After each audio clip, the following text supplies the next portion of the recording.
Salut, je m'appelle Gaspard G, j'ai 24 ans et je fais des vidéos sur l'actualité et la politique. Sur cette chaîne YouTube, pendant toute la période de la présidentielle 2022, vous allez pouvoir retrouver un dimanche sur deux Bonjour, mon édito d'actualité politique, l'Histoire 2, on y est, on est dans le truc, je peux pas vous dire autrement, où on retrace ensemble la vie et l'histoire des candidats à l'élection présidentielle. C'est important pour moi de vous rappeler qu'il s'agit ici d'une série biographique. On s'attarde plus sur leur histoire politique plutôt que le fond de leur action publique ou leur programme. Pour ça, il y a deux séries sur ma chaîne, Face aux jeunes, ma série d'interviews, et le programme 2, et ça arrive très bientôt. Fin de cette introduction, bienvenue si vous découvrez la chaîne. Si tu trouves ce petit programme alléchant, abonne-toi. Après Marine Le Pen, Jean-Luc Mélenchon et Éric Zemmour, je vous propose de plonger avec moi dans l'histoire du plus jeune président de la Ve République, l'auteur d'un véritable casse moderne de l'histoire politique. Voici l'histoire d'Emmanuel Macron.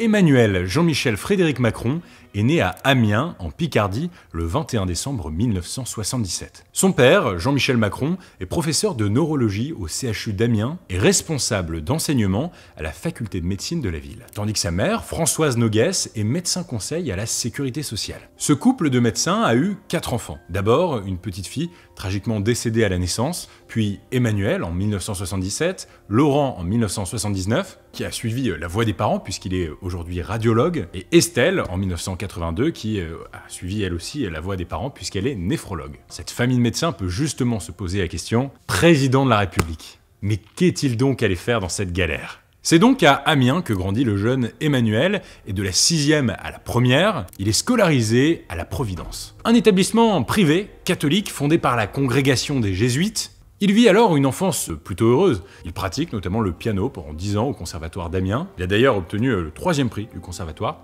Mais le jeune Macron est aussi sportif, il pratique le ski, le tennis. Il reste donc au lycée de la Providence jusqu'à son année de 1re en 1994, et c'est cette année-là qu'il participe au concours général de français. Il terminera ses études secondaires à Paris, au sein du prestigieux lycée Henri IV, mais n'allons pas trop vite en besogne, car comme vous le savez sûrement, c'est pendant ces années lycée qu'Emmanuel Macron fera une rencontre fondamentale. C'est le moins qu'on puisse dire quand même quand tu rencontres la femme de ta vie. Le jeune Emmanuel est un élève particulier, différent des autres, qui n'a pas peur de discuter avec les adultes et d'entretenir des relations personnelles avec eux. En 1993, alors qu'il est en classe de seconde, il s'inscrit à l'atelier théâtre de son lycée. Et la professeure chargée de l'animation de cet atelier s'appelle Brigitte Ozière, née Brigitte Trogneux par ailleurs, professeure de français.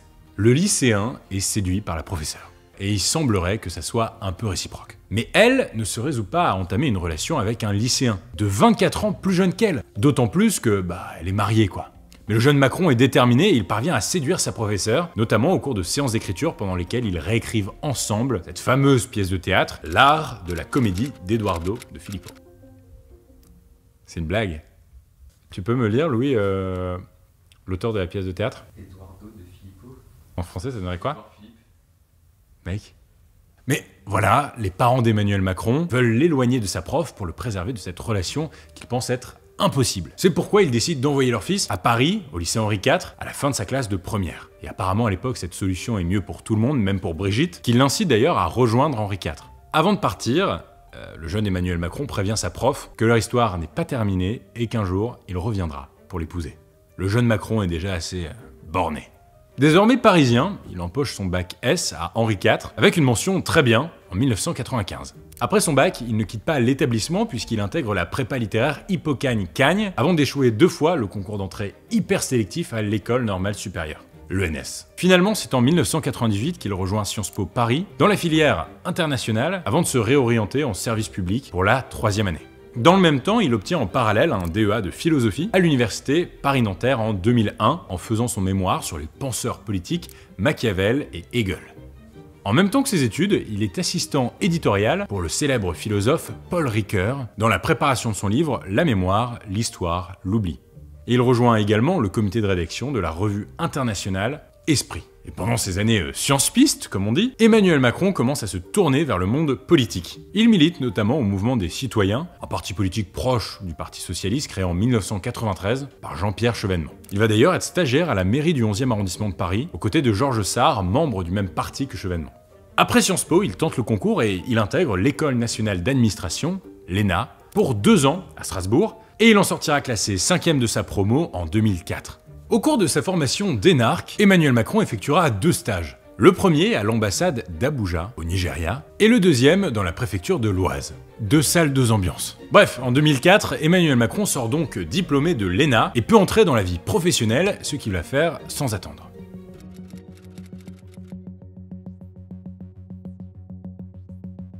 Tout juste énarque, Emmanuel Macron intègre le corps de l'Inspection Générale des Finances, l'IGF, et le directeur de cet organisme, Jean-Pierre Jouyet, le prend sous son aile. Emmanuel Macron est donc amené à travailler sur différents sujets comme la répression des fraudes ou encore la valorisation de la recherche. Par ailleurs, pendant ses vacances d'été, le jeune inspecteur des finances donne des cours à la PrEP ENA, un organisme privé destiné à préparer les futurs énarques. En 2006, alors qu'il est toujours inspecteur des finances, Laurence Parisot, la présidente du MEDEF, lui propose le poste de directeur général du MEDEF, qu'il refuse tout en restant proche de l'organisme. En 2006 toujours, Emmanuel Macron intègre officiellement les rangs du Parti socialiste. Il travaille aussi avec la Fondation Jean Jaurès. Il navigue donc entre l'inspection générale des finances et les plus hauts représentants de la gauche française. Et d'ailleurs, petit fun fact, c'est aussi en 2006 qu'Emmanuel Macron fait la rencontre de François Hollande. On peut donc dire que cette année-là a été assez charnière. L'année suivante, en 2007, alors qu'il a tout juste 30 ans, il est nommé rapporteur adjoint de la Commission pour la libération de la croissance française, une commission aussi connue sous le nom de la Commission Attali, et de fait elle est présidée par Jacques Attali. Et côté perso, c'est une année aussi importante car il épouse enfin Brigitte le 20 octobre au Touquet. Vive les mariés! D'ailleurs, à l'approche de la présidentielle de 2007, il est membre des GRAC. C'est un groupe qui milite pour une alliance entre Ségolène Royal et François Bayrou, et finalement il votera pour Ségolène Royal lors de cette élection. Et Nicolas Sarkozy sort vainqueur de la présidentielle. Bref, en 2008, peu après avoir été nommé co-rapporteur pour une autre commission, celle sur les métiers du droit, Emmanuel Macron décide de se mettre en disponibilité de la fonction publique. C'est-à-dire qu'il ne démissionne pas, mais se dit disponible pour aller travailler dans le privé. Il intègre alors la prestigieuse banque d'affaires Rothschild, après avoir été recommandé à l'établissement, notamment par Jacques Attali. Pas mal comme lettre de reco. En arrivant chez Rothschild, il leur fait savoir que ce sont ses déceptions politiques qui l'ont poussé jusque-là, mais aussi les conseils de son ami Alain Minck, qui lui aurait indiqué qu'il vaut mieux être fortuné pour faire de la politique. Entre 2010 et 2012, Emmanuel Macron exerce donc en tant que banquier d'affaires chez Rothschild. Pendant cette période, il est chargé de gros dossiers, ce qui lui permet notamment d'être promu associé de la banque. À 33 ans, il bat ainsi un nouveau record, le record du plus jeune associé de la banque Rothschild. Mais pendant ces années en banque, Emmanuel Macron garde tout de même un œil en politique, en soutenant notamment François Hollande lors de la primaire de la gauche en 2011. L'année suivante, en 2012, Emmanuel Macron va mener dans la banque Rothschild l'un des dossiers les plus importants de l'année, le rachat par Nestlé de la filiale lait pour bébé de Pfizer. Une société pharmaceutique que normalement aujourd'hui en 2022 vous commencez à connaître. Il s'agit d'une transaction à plusieurs milliards d'euros qui lui aurait permis au passage de devenir millionnaire.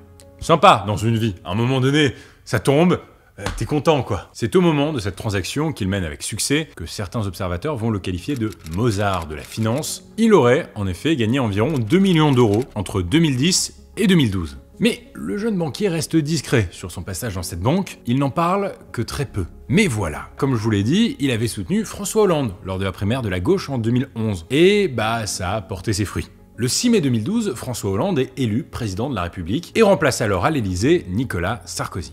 Voici notre estimation du résultat de la présidentielle en ce 6 mai 2012. C'est François Hollande qui est élu président de la République avec 51,9% des voix. Et le nouveau président tient aussitôt à intégrer son jeune soutien à l'aventure.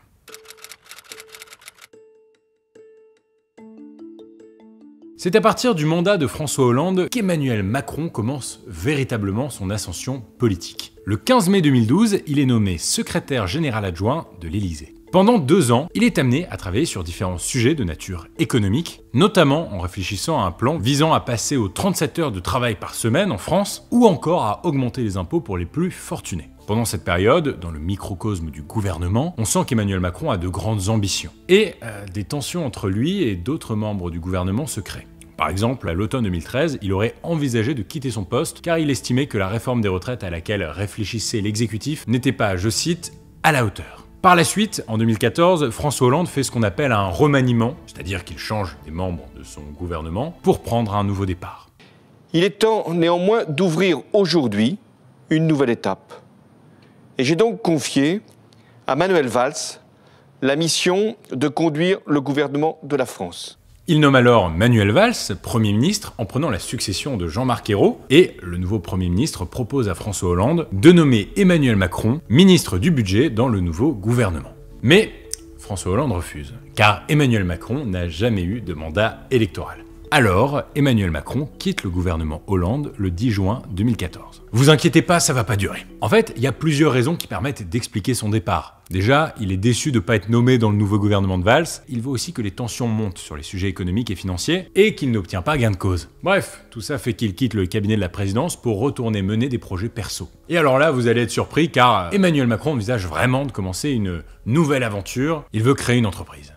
Il hésite globalement entre deux concepts. Soit il crée une entreprise de conseil financier, soit il lance une start-up qui aurait pour but de développer une forme d'enseignement sur Internet. Il envisage même à un moment d'aller monter cette entreprise dans la Silicon Valley aux États-Unis, mais finalement il va pas le faire. Il va quand même se tourner un peu vers l'enseignement en donnant des cours entre Londres et Berlin. Dans le même temps, il ne renonce pas à ses projets de start-up et file bel et bien aux États-Unis avec Xavier Niel, le patron de Free, visiter des start-up californiennes. Alors, je dois vous faire une confidence. Il y a 3 ans, à peu près, j'avais promis à ma femme que j'arrêtais totalement la vie politique et que j'allais créer une entreprise, que j'allais être entrepreneur. C'est vrai, et je crois que Xavier Niel peut témoigner. Mais cette escapade dans le privé n'aura duré qu'un été, car la fonction publique le rattrape, et le 26 août 2014, il est nommé ministre de l'économie, de l'industrie et du numérique dans le second gouvernement Valls, en remplaçant la remontada Arnaud Montebourg. Bonne chance Manu, et vive le redressement productif de l'économie française, vive la République et vive la France. Il devient ainsi le plus jeune ministre de l'économie depuis Valéry Giscard d'Estaing dans le gouvernement de Georges Pompidou. Bon, vous commencez à connaître la série L'Histoire 2. D'ailleurs, si vous n'avez pas vu les précédents épisodes, ils sont juste là. Ce qui me permet également de faire une petite pause dans ma narration pour vous demander de vous abonner si ce n'est pas encore fait. Vas-y, au moins lâchez un pouce bleu. Mais oui, pour rappel, le but n'est pas ici de faire un bilan des mesures prises par les candidats dans leur vie politique, mais plutôt de présenter leur parcours, donc on ne va pas rentrer dans le détail des mesures prises par le ministre Macron, je vais vous donner simplement quelques éléments. Emmanuel Macron a été ministre de l'économie entre 2014 et 2016. On trouve notamment la fameuse loi Macron, qui avait pour objectif de déverrouiller l'économie française, notamment en modifiant les règles du travail le dimanche, en statuant sur les professions réglementées, notamment avec la libéralisation du marché des autocars longue distance, ou encore en modifiant le régime de la vie des entreprises. Alors, il faut savoir que cette loi a suscité beaucoup d'opposition, même au sein de la majorité socialiste. C'est pourquoi elle a été adoptée en 2015, sans passer par le vote de l'Assemblée, grâce au fameux 49.3, cet article de la Constitution, qui permet au gouvernement en place de faire passer une loi sans le vote des parlementaires. Rien ne nous fera reculer, c'est l'intérêt des Français qui nous commande d'agir ainsi. Merci, Monsieur le Premier ministre.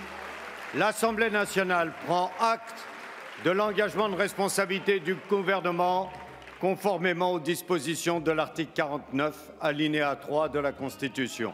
En tant que ministre, Emmanuel Macron travaille également sur de nombreux autres dossiers, comme l'augmentation de la participation de l'État dans le capital de Renault, la privatisation de l'aéroport Toulouse-Blagnac, ou encore le rachat de la branche énergie d'Alstom par la société américaine General Electric. En tout cas, c'est pendant son passage ministériel qu'Emmanuel Macron va connaître une grande ascension médiatique. Et à partir de l'année 2015, il prend doucement ses distances avec le gouvernement Hollande et ses idées. À ce moment-là, il hésite même carrément à quitter le gouvernement, car il est opposé au projet de réforme sur la déchéance de nationalité, mais finalement il ne s'en va pas car ça ne relève pas de son périmètre ministériel. Mais au début de l'année 2016, le gouvernement Hollande est secoué par un projet de loi, la loi travail, dite la loi El Khomri, portée par la ministre du Travail de l'époque. Emmanuel Macron accepte de se tenir à l'écart de ce projet de loi à condition qu'on y intègre 2 mesures auxquelles il est attaché. La facilitation du licenciement économique et le plafonnement des indemnités prud'hommes en cas de condamnation de l'employeur pour licenciement abusif. Bref, on est donc en février 2016. Et clairement, Emmanuel Macron ne cache plus ses opinions sociales libérales, et malgré cela, François Hollande hésite à ce moment à le nommer Premier ministre à la place de Manuel Valls. Le président Hollande n'en fera finalement rien car il estime que Manuel Valls remplit son rôle avec loyauté et qu'il est important de maintenir une cohésion dans l'équipe qui a traversé les attentats de 2015. Et finalement, c'est dans cette première partie de l'année 2016 que paraît un premier sondage mené par la société Odaxa sur la possible candidature d'Emmanuel Macron à la présidentielle de 2017. 6 avril 2016, Emmanuel Macron crève l'abcès. Il organise une conférence à Amiens, sa ville natale, dans laquelle il annonce le lancement d'un nouveau parti politique qu'il nomme En Marche et qu'il veut ni de droite, ni de gauche. J'ai mis du temps, j'ai réfléchi, j'ai consulté, j'ai associé beaucoup de gens et j'ai décidé qu'on allait créer un mouvement politique. Un mouvement politique nouveau.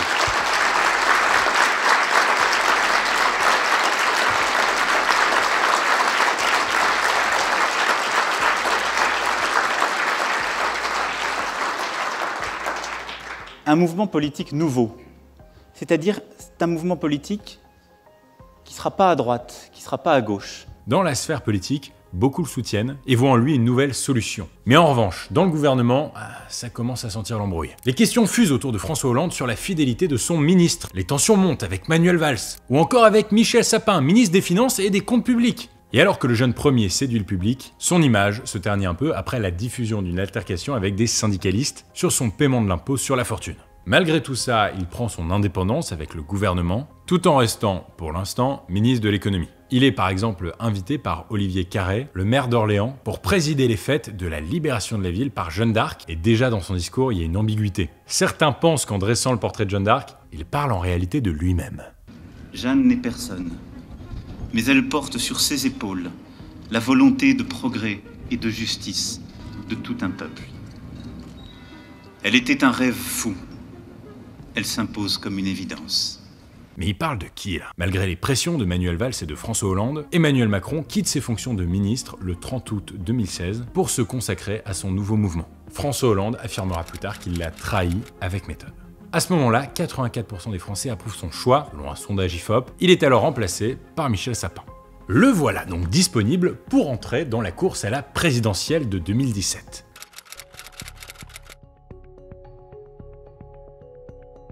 Le 16 novembre 2016, Emmanuel Macron annonce sa candidature officielle à l'élection présidentielle et entend bien faire campagne. Je suis candidat à la présidence de la République parce que je crois, plus que tout, que nous pouvons réussir, que la France peut réussir. Il bénéficie d'une importante couverture médiatique. Certains opposants vont d'ailleurs le qualifier de candidat des médias. Et son premier livre, Révolution, est un vrai succès de librairie à la fin de l'année 2016. De son côté, François Hollande renonce à se présenter, ce qui permet à Emmanuel Macron de bénéficier du soutien de Manuel Valls et de François Bayrou. La campagne est lancée et Emmanuel Macron multiplie les meetings, dont un qui a particulièrement marqué les esprits, le meeting de la Porte de Versailles, le 10 décembre 2016. Ce que je veux, c'est que vous, partout, vous alliez le faire gagner, parce que c'est notre projet. Vive la République, vive la France. Se voulant indépendant des partis politiques, il fonde sa campagne sur de grandes idées directrices, l'Europe, le libéralisme, l'écologie ou encore l'égalité homme-femme, progressiste, libérale. Le financement de sa campagne a été le plus important de tous les candidats, 16,6 millions d'euros. Certaines enquêtes vont être menées pour vérifier la provenance des fonds de financement, ainsi que pour vérifier si les plafonds n'ont pas été dépassés. Mais les autorités compétentes soulignent à ce moment-là que tout est en règle. Par ailleurs, les événements de la campagne de 2017, comme l'affaire Fillon, bénéficient largement à Emmanuel Macron, qui parvient à convaincre une bonne partie des électeurs, si bien que le 23 avril 2017, il termine en tête du premier tour devant Marine Le Pen. Voici les résultats de ce premier tour. C'est Emmanuel Macron qui arrive en tête à 23,7%. Marine Le Pen est en deuxième position à 21,7%. L'entre-deux tours à ce moment-là, c'est assez particulier. Surtout du côté Le Pen, il y a une anecdote de folie que je dévoile dans cette vidéo. Au moment de l'entre-deux tours, Emmanuel Macron reçoit le soutien de personnalités politiques de tous les bords, de Benoît Hamon à François Fillon, en passant même par Barack Obama. Because of how important this election is, I also want you to know that I am supporting Emmanuel Macron to lead you forward. En marche! Vive la France! Le duel de l'entre-deux tours commence à domicile pour Emmanuel Macron, à Amiens, sur le parking de l'usine Whirlpool, les deux finalistes s'étant retrouvés en même temps à cet endroit pour rendre visite aux salariés de l'usine menacés de délocalisation. L'événement marquant de cet entre-deux tours, c'est évidemment le débat. La confrontation diffusée à la télévision française, pour beaucoup d'observateurs, c'est au cours de ce débat que s'est creusé l'écart entre les deux candidats. Emmanuel Macron aurait pris l'avantage en dominant la candidate du Rassemblement national, qui pour certains semblait un peu dépassée par la tournure que prenait le duel. C'est intéressant parce que Carla, votre solution géniale... Non, monsieur Carla, c'est un fonds souverain que je confierai, moi, à des chefs d'entreprise, ce qui n'est pas le cas. Donc ça, c'est ce qui existe à la Banque publique d'investissement. Non, ça avait été créé... Si, mais Madame Le Pen... C'est pas une banque que je veux, c'est un fonds souverain. N'importe quoi. Mais n'importe quoi. Monsieur le fonds Macron, souverain, ne jouez pas avec moi, ne jouez pas. Mais je ne joue pas, malheureusement, c'est triste. Je vois que vous cherchez à jouer avec moi, à l'élève et au professeur, mais en ce qui me concerne, ce n'est pas particulièrement mon truc, je vous le dis. Moi non plus, vous savez, c'est triste. Le pays mérite mieux. Finalement, le 7 mai 2017, Emmanuel Macron est officiellement élu président de la République en emportant 66,10% des suffrages exprimés, dans une élection qui compte un nombre record d'abstentions, de bulletins blancs ou nuls. Emmanuel Macron élu président de la République avec 65,1%. Le 14 mai 2017 a lieu l'investiture du nouveau président qui remplace François Hollande.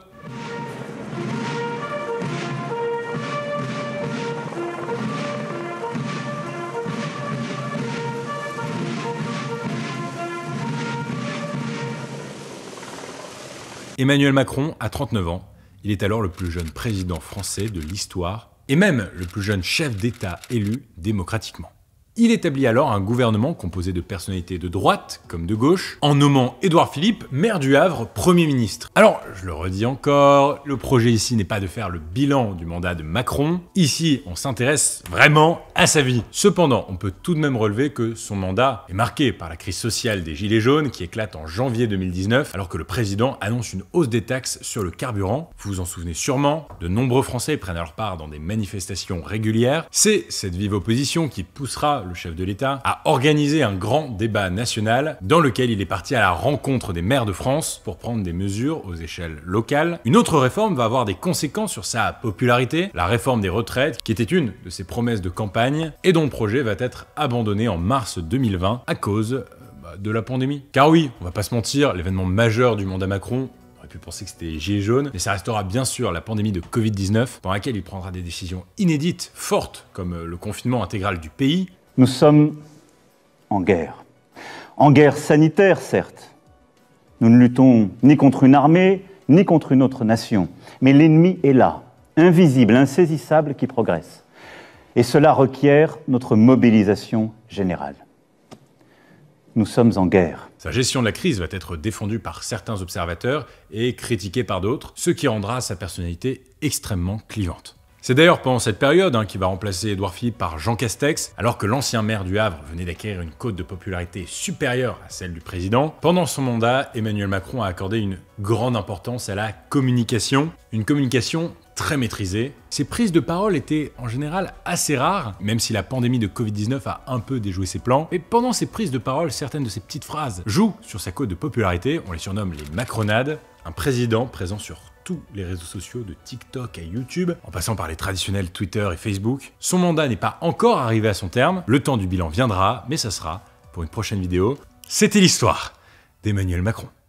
Les amis, merci d'avoir suivi cette vidéo. Bienvenue si vous découvrez la chaîne. Encore une fois, je m'appelle Gaspard G, j'ai 24 ans, je fais des vidéos d'actualité et de politique sur YouTube et je parle aussi tous les jours d'actualité sur mon compte Instagram, Gaspard G. Merci à toute mon équipe qui a bossé avec moi sur cette vidéo. Leurs noms sont là. Abonne-toi, active la cloche pour ne rater aucune vidéo. C'était Gaspard G.